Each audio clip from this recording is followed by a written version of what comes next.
Hi everyone, నేను మీ Shravani Reddy vlogs. ఈరోజు మా నానమ్మ చేతి వంట మీకైతే చూపించబోతున్నానండి. గోంగూర పచ్చడి మా నానమ్మ చాలా అంటే చాలా బాగా చేస్తుంది అనమాట.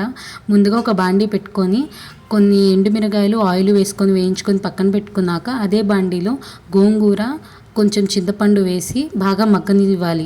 అది మగ్గిన తర్వాత పక్కన అయితే పెట్టుకోవాలండి. ఎందుకంటే ఇది గోంగూర ఆరిన తర్వాతే మిక్సీ అనేది వేసుకోవాలన్నమాట. ఇప్పుడు బాగా ఆరింది కాబట్టి ముందుగా ఎండుమిరగాయలని వేసుకొని ఇలా పొడిలా చేసుకొని తర్వాత మనం మెగ్గబెట్టుకున్న గోంగూర, జీలకర్ర, కొన్ని చిన్నులపాయలు వేసుకొని మిక్సీ అయితే పట్టుకోవాలి. మిక్సీ పట్టుకున్న తర్వాత పొయ్యి మీద ఒక బాండీ పెట్టుకొని కొంచెం ఎక్కువ ఆయిల్ వేసుకోవాలి. ఆయిల్లో ఫస్ట్గా ఎండుమిరగాయలను అయితే వేయించుకోవాలి.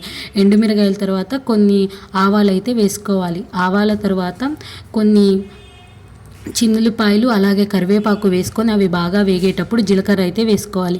జీలకర్ర కూడా బాగా వేగిన తర్వాత కొన్ని మినపగుళ్ళు అయితే వేసుకొని బాగా వేయించుకొని మనం ఉప్పు వేసుకున్నాం కదండి, ఆ ఉప్పు సరిపోయిందో లేదో కాబట్టి ఇంకా కొంచెం ఉప్పు వేసుకొని గోంగూర వేసుకొని తిప్పేసుకుంటే ఎంతో టేస్టీ గోంగూర పచ్చడి రెడీ.